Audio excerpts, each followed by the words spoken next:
Okay, my name is Ilakya. So from the Department of Social Work.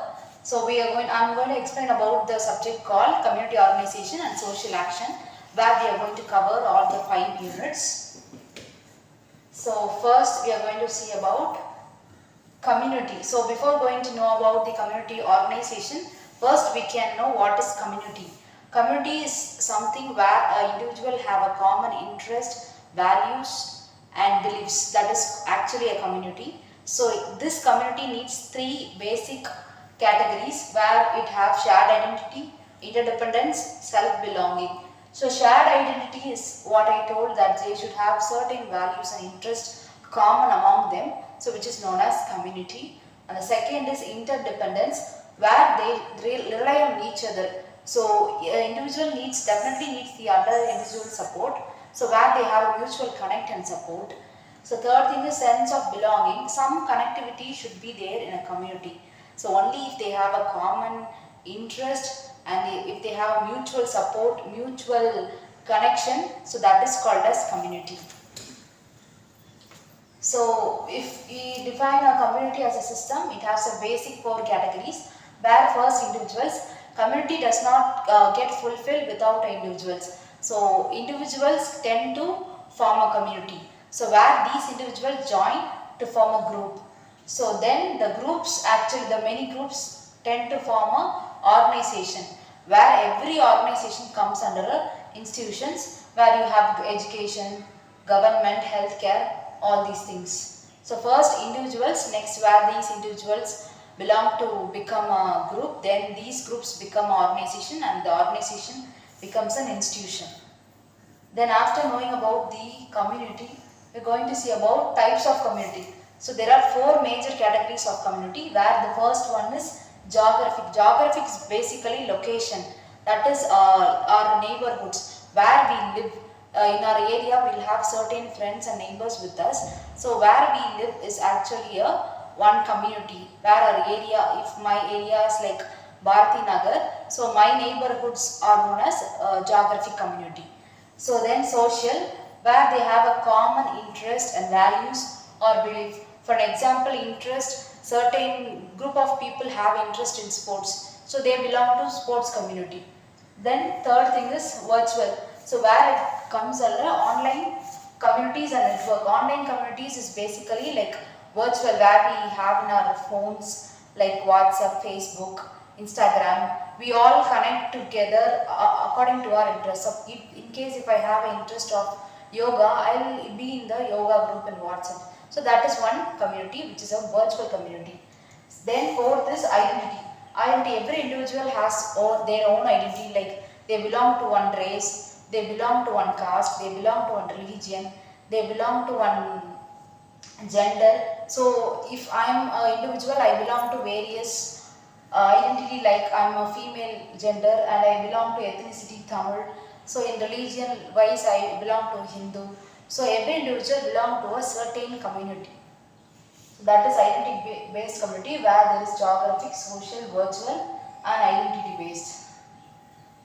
So moving on to community organization, we saw what is community. Here is community organization, where these community actually join together to address a specific issue or problems, is actually community organization.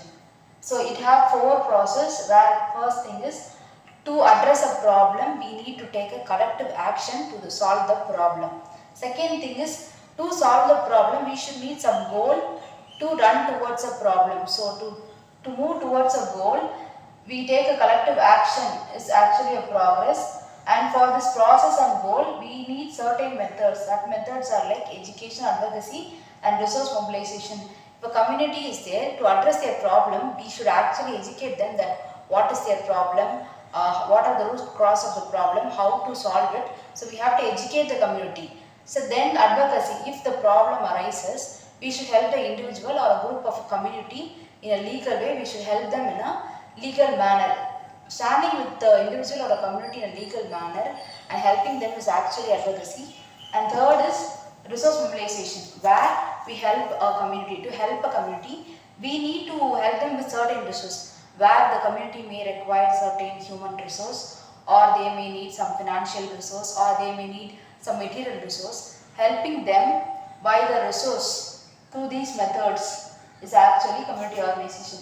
Fourth, by applying these methods, we get certain outcomes. What are that is in empowerment, social justice, and community well-being.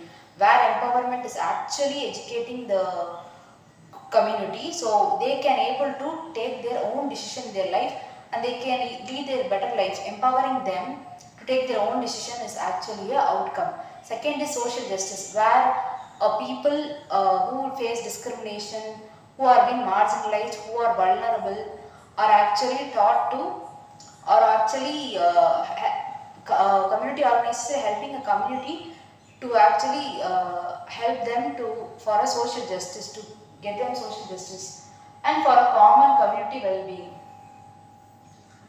Then values, principles of community organization. First is participation, equity. Second, empowerment, sustainability. Participation is, if there is a community, we are going to help a community of 300 members. So only if 100 people are supporting a community organization, we cannot able to solve the problem. Only if 300 is able to concentrate and they are willing to solve their problems, only make the problem direct towards a proper solution. So participation of every individual community member is actually important. Second is equity. Equity is something giving a fairness and justice for all. So where we are going to support a community where that should be a proper justice for them. If a community is facing a discrimination, so if we are being to solve their problem, so we apply certain methods to help them, so where they get the justice. Third is empowerment. Empowerment is, as I said, helping the community to help themselves. It's actually basically empowerment, where they are being self-reliance on them. Fourth is sustainability. Sustainability is not only short-term goal. If you are helping a community, only if that time the problem is solved, it is not a proper end. Where we are helping the community to solve the problem again and again in the long term, and educating them is sustaining the development. It's actually sustainability. So these are the four values where you have participation, equity, empowerment, sustainability. Then history of community organization. So 19th century, in first thing is 19th century, where you have social reforms and worker rights. Reforms are like reculturing or reshaping certain behaviors in the society to promote social justice is actually social reforms. So there are more social reformers who come up in this 19th century to support a community. So that is basically social reform, where the worker rights, where the labor were protesting for their worker rights, and that kind of mindset and that kind of boldness have came in this 19th century. Then early 20th century, where you have settlement movement and community centers. Settlement movement is basically where you have where middle class people have a certain come together to help a poor, to make them rich. Like middle class people share their knowledge, their experience, their culture to poor people to make them rich is actually self-house movement, and that has been started in early 20th century. And also there are community centers to address the problems. And third is mid 20th century, you have welfare, state expansion and social service, where many welfare programs have been created. And the fourth thing is late 20th century. So late 20th century is where community centers and empowerment strategies have been developed, where they helped various community like urban community, rural community, suburban community, etc. Then in 21st century, right now, we are in a digital community. If you want to help an individual or community, we can able to easily access them and help them through in a digital form. So in this 21st century, we are actually helping them. Then history of organization in the USA. So as I said, settlement house is basically where the immigrants are those who came from their native place and living in that country permanently is actually settlement house. So where those immigrants lead to for actually those immigrants work for the poverty alleviation, where those middle class people come together to support poor people to make them rich is actually basically settlement houses. And the individuals who are joining together are known as immigrants, where immigrants join. Second is civil rights movement. Civil rights are like certain things: right to vote, right to education, right to employment. These are the civil rights, where these kind of rights should be there for every individual equally, and they should get every rights properly. Is actually civil rights movements. This settlement house movement and civil rights movement have been created in USA. And the last is community development, like addressing the local needs of a community. The community have been going to a ground level and working for a community is actually working in a grassroots level. So these are the three things which were in the USA. And then the community organization in UK, in India have been transformed in a three ways. So first is before independence, next after independence, and third is contemporary, which is of now. So pre-independence is actually where social reform movements. So before independence, Gandhian principles were there. Gandhian principles are basically being truth, having non-violence, to become self-reliance, compassion are actually Gandhian principle. So these Gandhian principles were more in pre-independence stage. So that then after independence, there were community development programs and rural upliftment. Rural is actually villages, where after the independence only government have created many community development programs, and they empowered the rural peoples. Third thing is contemporary. Contemporary is actually empowerment of marginalized group. Marginalized groups is actually who are vulnerable, who are facing discrimination, who are not supported is actually marginalized group. Like in caste, AC and ST are vulnerable and marginalized groups, and also in gender, females are very much vulnerable to get affected. They also face discrimination. So in religion, if you take Muslims are minority, so that they are able to face more discrimination. So that these are the groups which get affected easily, which are discriminated easily is actually marginalized groups. Then we're going to see how this community organization plays a role in a social change. So these have three methods. One is direct method, macro method, and problem solving method. First is direct method. Direct method, the word direct itself implies that we are going to directly approach the individual and community. It is like if I am a community organizer, I am going to approach an individual and community directly. If there is a problem for an individual, I am going to approach the individual house, like face-to-face meeting, and ask his or her problems is actually direct method. Or going to, as a community organizer, going and facing and asking the problems of a community is also one of the direct method. Then for an example, you can take where we like case work, we go and approach them directly. And for macro method, where macro implies that it is a large, where a certain change affects a large population. In direct method, you can able to only change the life of an individual and a small community. But in a macro method, you can able to change a life of people of a greater mass population, where that is like changing the policies of a government.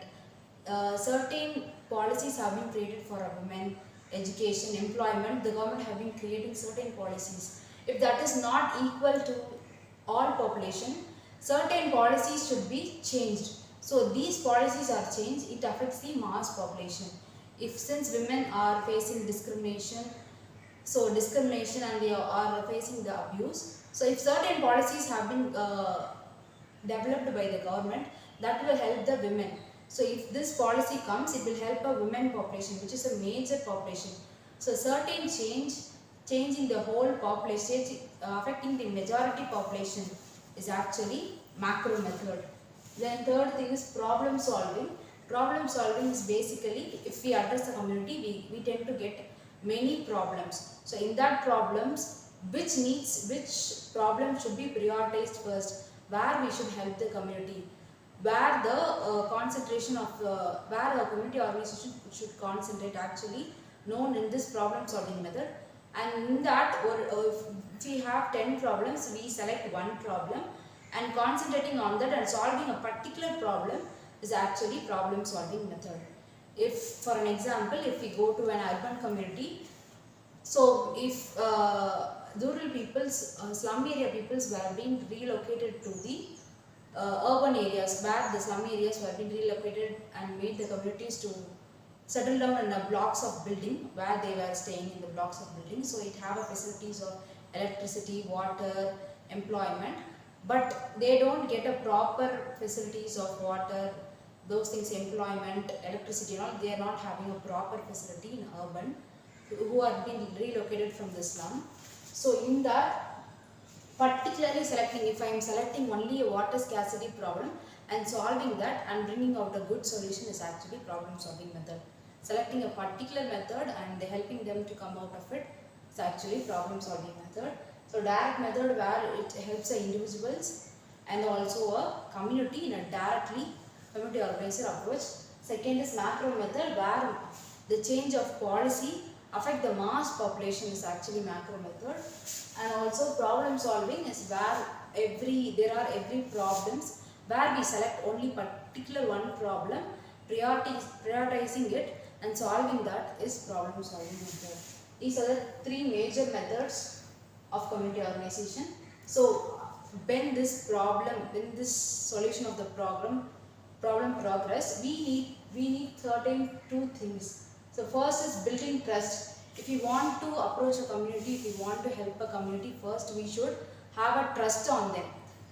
We should have a trust on them and they should have a trust on us. Only if community members is having a trust on us, they can able to share the whole problems, what all the from tip to bottom they will share all the problem.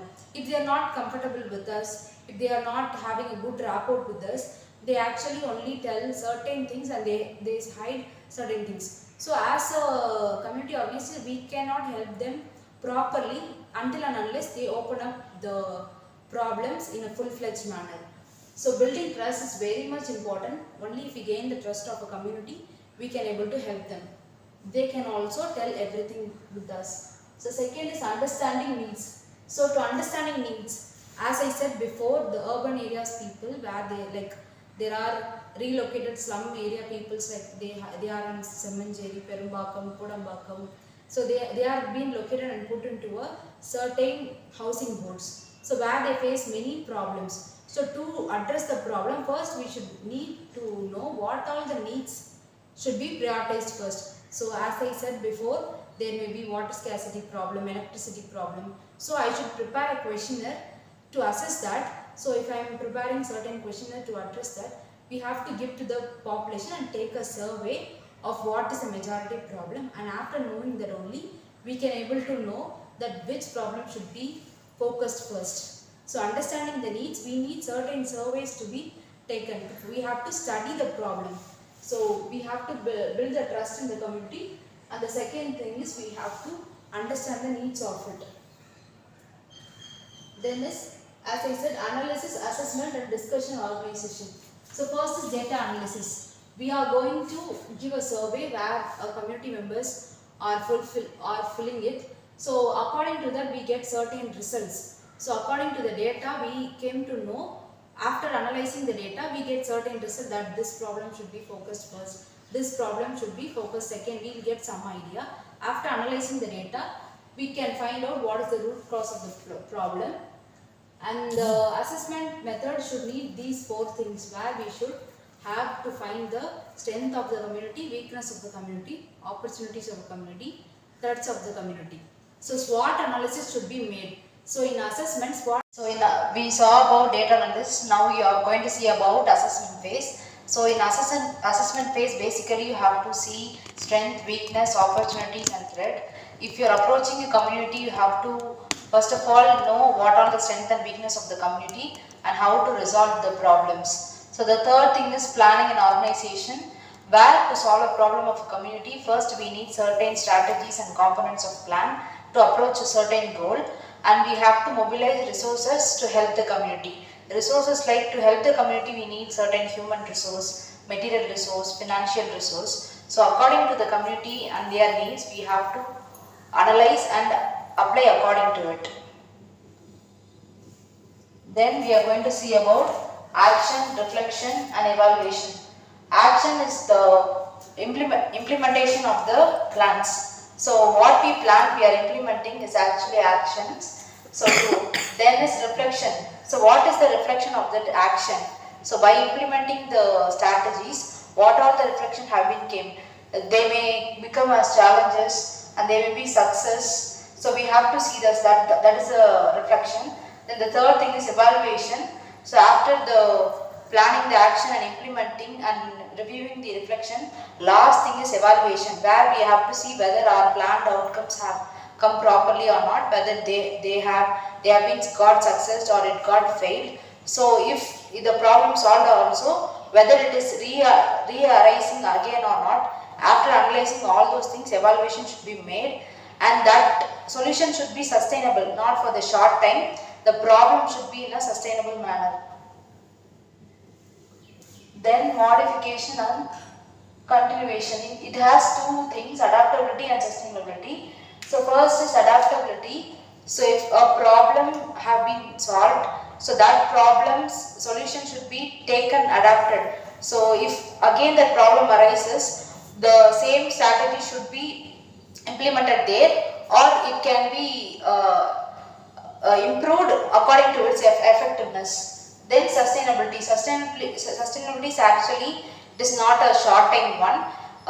It should be taken to a long term is actually sustainability. Any problem should have a sustainable solution, not for a short term.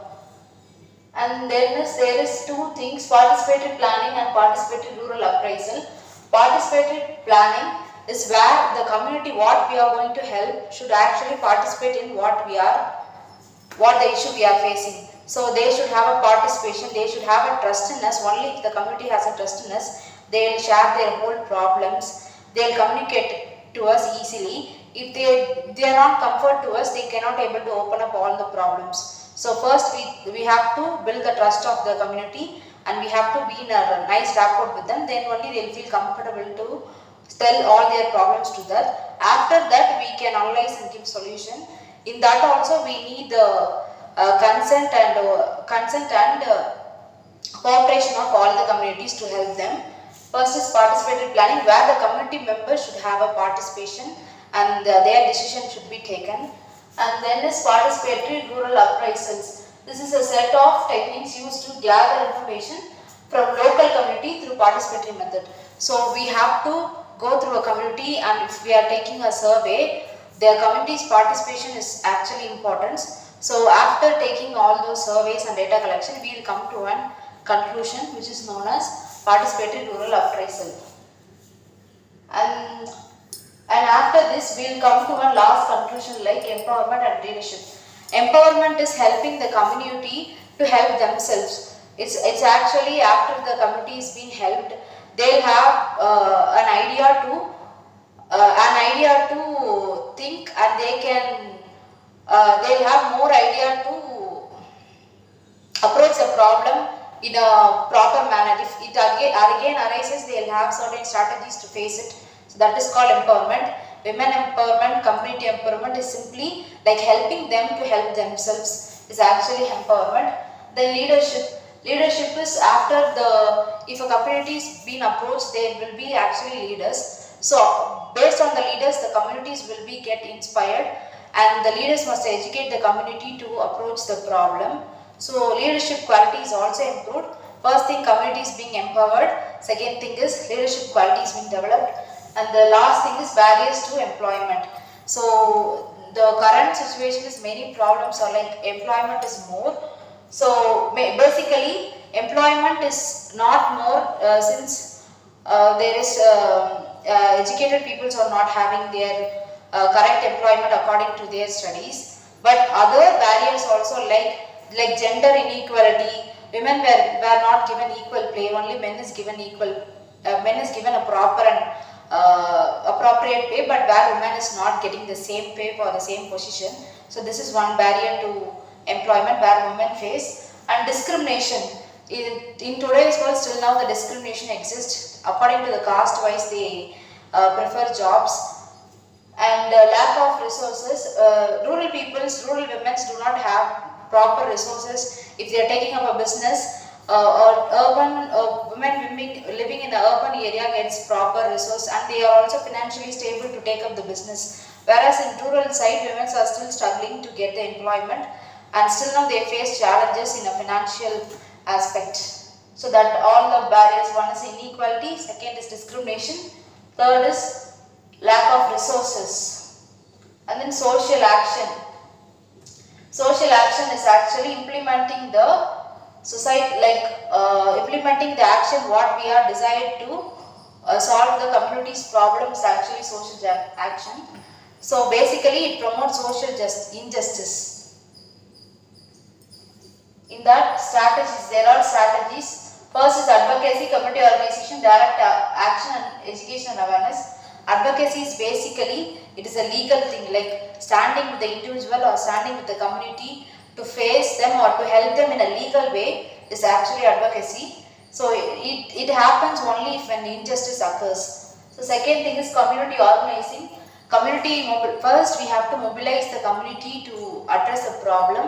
First is financial resource, then material resource, and those resources should be gathered according to their problems. Then education, then direct action. Direct action is not involving in violent protest, like involving in a non-violent protest and solving the issues. Direct action is the sense we have to approach the individuals and communities in a direct manner. Then education. First, we have to educate the community that what the problem they are in and how should we help them, and we should educate them how it can be solved. Then afterwards, awareness should be made about that problem. Typologies of social action, it have four things. First is reformist, second is radical, third is non-violent resistance, fourth is direct service. Reformist actually reshaping the norms and behaviors to approach the big social problems. So there are many reformers in our country. So basically you can take Ambedkar, who is a great reformer to protest and help for SC and STs, and he also created an Indian constitution which helped many majority of the population, and still now the SCs are getting education because of Ambedkar. So where he is a great reformist, when we change certain norms or behaviors which could help a major population, that is actually reformist. And the second thing is radical. Radical is not like changing only the existing certain structure. Radical is changing the whole basic transformation and the basic structure of a society. Changing the entire system is actually radical. If a system is changed entirely, so transformation would occur. Then non-violent resistance. So as I said, to resist oppression, non-violent protest should be made, not in a violent manner. It should be in a non-violent thing. And direct service, of course, directly approaching the individual and communities. Then approaches to community action. Social action. First is community based, second is rights based, third is social justice, and fourth is empowerment based. Community based is actually addressing the community. Rights based are like right to education, right to vote, right to employment. We are standing with the community to approach these rights, are rights based thing. Advocate is standing with the individual in a legal, helping them legally, actually right based. Social injustice, oppression, discrimination are still not existing. So helping the individual to get social justice actually comes under social justice. And empowerment based, helping the individual and community to help themselves is simply an empowerment. Then models of social action. So first is community development, second is social advocacy, third is social movement building. First is community development. It focuses on a community and building their capacity. For an example, to build a capacity of youngsters, we can even take free computer courses and make available opportunities for them, like placing in other companies. Making them employment is actually capacity building. For instance, for women we can help them through tailoring or any such courses we can give free and make them employed, is actually capacity building. Then social advocacy, we have changing the policies. So government have certain policies for women, youths and education. The policies must be changed according to the society's justice manner. So to influence the policies, social justice is made. Then social movement building organizes collective action and social movements to achieve social change. So only a collective action can be made for a great social movement to achieve the desired goal. Then role of a social worker in social action. These are the four major roles for a social worker. First is advocate, standing for the rights. Second is organizer, mobilizing community and mobilizing resources for them. Third is educator. Educator is we have to educate the community and make them to think in a critical way to approach the problem. Fourth is facilitator, where to guide and support the community.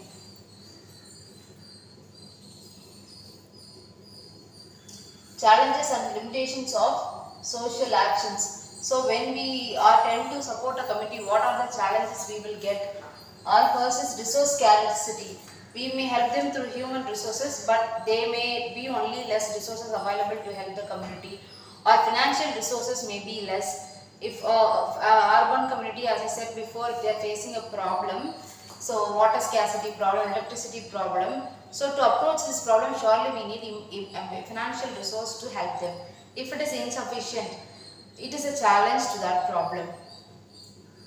So power imbalances, where when we are try to help the community, there is a power dynamics where the people who are sitting in a position may not have the ability to approach the problem, or may not have the consent to change the problem. They want only money, they want to sustain in that place. So they know that injustice happens and inequality is there, but these are the supporting thing for them to stay in that place. So these are the power imbalance, where the peoples in the power position do not tend to help people basically.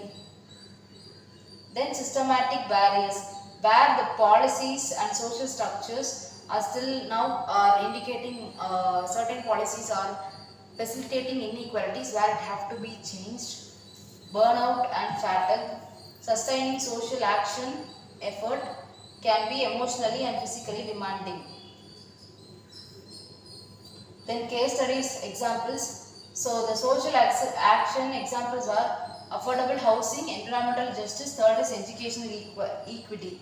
So affordable housing, where every individual and every people in the society is not getting the housing as everybody gets. Certain are even facing issues to even build a small house. They may not have certain things financially.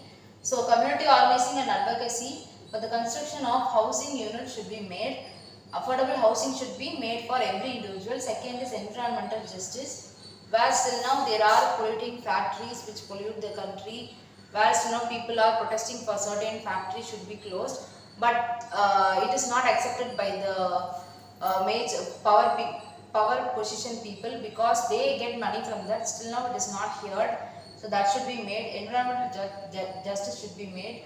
And educational equity, so vast rural area women are still now not getting educated, and they face difficulties to get educated. So education should be given equally to every peoples of the society. And the dropouts are more now in higher education, because early marriages is more in rural areas, so that should be prohibited to get an equal education. And the education's impact and that importance should be told to students, then only they can educate themselves more. And if there are school dropouts, we have to approach the individual separately. We have to ask about the problem to solve it. The last conclusion and key takeaways: social action is an essential social work practice empowering individuals. Basically, Through the social action, individuals will be empowered and communities also will be empowered. Social action movements, social action movements in India. So first is Chipko movement, where it is basically deforestation, where many people came to cut the trees, where a group of villagers have been hugging the trees and telling them not to cut. This is the first Chipko movement which came up in 1970s. It is the greatest environmental conservation in that period. And then Silent Valley movement, where it is a hydroelectric project, where it is a deconstruction of a dam, where people have been protecting to help the biodiversity. So it have been protested and that dam have been saved now. This is Silent Valley movement. These are the two movements in environmental based. Then there is two Dalit movement challenging caste based discrimination. First is Dr. B.R. Ambedkar and second is affirmative action. And where Dr. B.R. Ambedkar is who have created a Dalit movement, participant in Dalit movement. Like they should not be discriminated, they should be treated equally, they should be educated. So that is a basic movement which have been created by Ambedkar. Not only this, he have also created a great Indian constitution. Then affirmative action, where the movement have successfully pushed for affirmative action, where the policies have been changed according to the society, where marginalized groups have been helped. Marginalized groups are like people who face oppression, people who face discrimination are actually marginalized groups, where the examples are like women's, SC/ST and LGBTQ, where they face discrimination and oppression. So that is actually marginalized groups, where they are being also supported to get reserved seats in employment and education. It's actually affirmative action. Self-help group like SHG, where women come together and put their own money to help them financially, is actually self-help group. Mostly self-help group only women belongs to it. It helps them to empower themselves financially. They may have family support, and also after they are gained certain things financially, their decisions have been accepted. So many people report that after they have been joined the SHG groups, so they have been financially helped, and also that thing have made their family also to develop, and many families are even supporting the women to join SHGs. Social mobilization is actually mobilizing community to raise awareness about. So only if we raise awareness about the social issues, people will come to know, like child abuse, everything.